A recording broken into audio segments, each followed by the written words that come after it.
공산주의 혁명 이후 숙청과 한국 현실의 비교. 공산주의 혁명 이후 나타난 권력의 특징 가운데 하나는 체계적이고 조직적인 숙청입니다. 숙청은 단순한 인사 교체가 아니라 권력 장악과 공포 정치의 수단으로 활용된 폭력적 행위였습니다.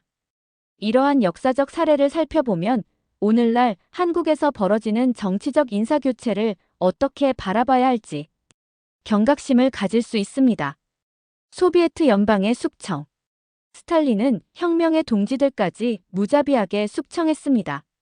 당내 경쟁 세력, 군 장성, 지식인들이 주요 대상이었습니다.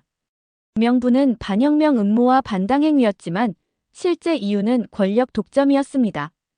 방법은 공개 재판을 통한 강제 자백, 강제 수용소 수감, 총살, 유배 등 잔혹했습니다. 그 결과 군 지휘부의 80% 이상이 제거되었고, 이는 2차 세계대전 초기 소련의 군사적 대응 능력을 크게 약화시켰습니다. 숙청은 권력자의 단기적 안정을 가져왔지만 국가 전체에는 치명적인 약점으로 돌아왔습니다. 중국 공산당의 숙청. 중국 공산당은 문화 대혁명을 통해 국가적 차원의 숙청을 실행했습니다. 마오쩌둥은 권력 유지를 위해 류샤오치, 덩샤오핑 같은 지도자를 부르주아 노선이라는 명분으로 몰아세웠습니다. 홍위병이 동원되어 교사, 예술인, 학자들이 거리에서 폭행당하고 모욕과 강제 노동을 강요받았습니다. 수백만 명이 희생되었고 사회적 기반은 붕괴되었습니다. 교육과 문화는 수십 년 후퇴했고 이는 국가 발전에 큰 걸림돌이 되었습니다. 캄보디아 크메르 루즈의 숙청. 폴포트 정권은 현대사에서 가장 극단적인 숙청을 자행했습니다. 지식인, 교사, 소수민족, 종교인은 모두 반혁명 세력으로 몰려 제거 대상이 되었습니다. 안경을 썼다는 이유만으로 지식인이라 판단해 처형당하기도 했습니다. 집단학살, 고문, 강제 노동이 일상적으로 이뤄졌습니다. 그 결과 전체 인구 800만 명 가운데 약 200만 명이 목숨을 잃었습니다. 이는 국가 기반의 파괴와 사회의 황폐화를 가져온 대표적인 비극이었습니다. 북한의 숙청. 북한은 건국 초기부터 체계적인 숙청을 통해 권력을 공고히 했습니다. 김일성은 남로당 세력, 소련파, 연안파를 차례대로 제거했습니다. 김정일 시대에도 군부와 당 간부는 끊임없이 숙청 대상이었습니다. 김정은 시대에는 더욱 극단적인 방식이 나타났습니다. 고모부 장성택은 2013년 공개적으로 처형당했으며 인민무력부장 현영철은 회의 도중 졸았다는 이유로 총살당했습니다. 숙청은 개인 권력의 강화를 가져왔지만 동시에 사회 전반의 공포와 침묵을 강요하는 도구로 기능했습니다. 숙청의 공통적 특징. 이러한 사례들을 종합해보면 숙청의 특징은 4가지로 요약됩니다. 첫째, 권력 경쟁자를 제거하는 것입니다. 둘째, 이념적 명분을 내세워 정당화하는 것입니다. 셋째, 공포정치를 통해 사회 전반을 통제하는 것입니다.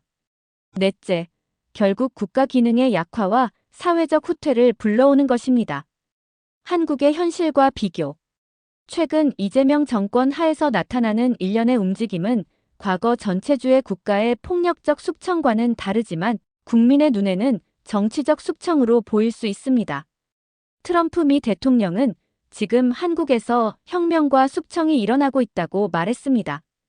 군 장성 7명의 사표 수리, 기획재정부 1급 간부 7명의 집단 사표, 이진숙 방송통신위원장의 사퇴 압박, 검찰개혁 명분으로 헌법상의 검찰 조직 해체, 조희대 대법원장 퇴진 논란은 정권이 권력 기반을 확고히 하기 위해 주요 요직을 재편하는 과정처럼 비춰집니다.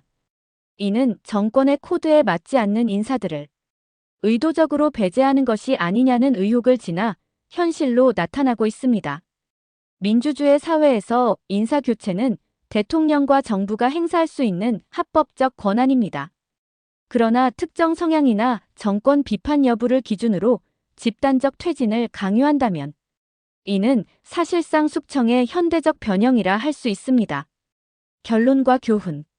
역사 속 숙청은 단기적으로 권력자의 안정을 가져왔지만 장기적으로는 체제 붕괴와 국가적 비극으로 이어졌습니다. 민주주의 사회에서도 권력자가 인사를 무기 삼아 반대 세력이나 비판적 인사를 제거하려 든다면 이는 숙청의 민주적 포장에 불과합니다. 한국 사회는 전체주의의 길을 걷지 않기 위해 권력자의 의도적 인사 개입을 경계해야 합니다. 정권은 숙청이 아니라 능력, 법치, 투명성을 기준으로 인사를 해야 합니다. 그렇지 않다면 역사는 또다시 같은 비극을 반복할 수 있습니다. 권력보다 국가와 국민을 생각하길 바랍니다. ABC 헤드라인은 구독자 여러분과 항상 함께합니다.